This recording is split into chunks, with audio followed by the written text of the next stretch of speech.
আবারও সারা দেশে মহাসড়ক অবরোধের ঘোষণা জুলাই যোদ্ধাদের।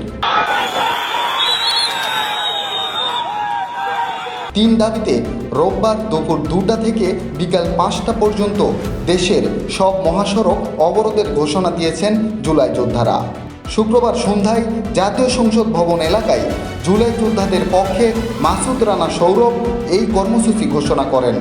তিনি জানান, রোববার দুপুর 2টা থেকে বিকাল 5টা পর্যন্ত সব জেলা শহরগুলো মহাসড়কে অবরোধ কর্মসূচি পালন করা হবে।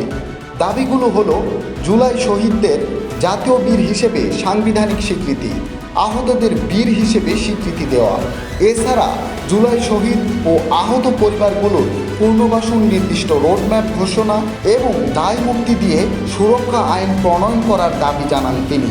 গতকাল জাতীয় সংসদ ভবনের দক্ষিণ প্লাজায় জুলাই যোদ্ধাদের সঙ্গে পুলিশের ধাওয়া পাল্টা ধাওয়ার ঘটনা ঘটেছে।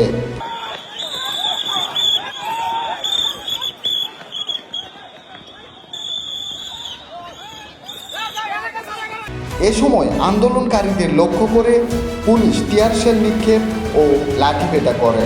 এই ঘটনায় নতুন কর্মসূচি ঘোষণা করে জুলাই যোদ্ধারা।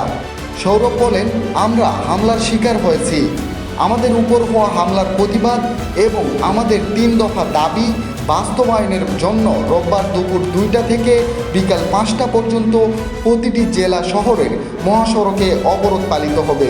অবরোধে জুলাই আহতদের সঙ্গে সাধারণ জনগণের অংশগ্রহণের আহ্বান জানিয়ে তিনি বলেন, আমরা যদি আমাদের জীবন ও রক্তের স্বীকৃতি না পাই, ভবিষ্যতে এই রাষ্ট্রে আর বিপ্লবী জন্ম হবে না। জাকির হোসেন, দৈনিক সূর্যোদয়।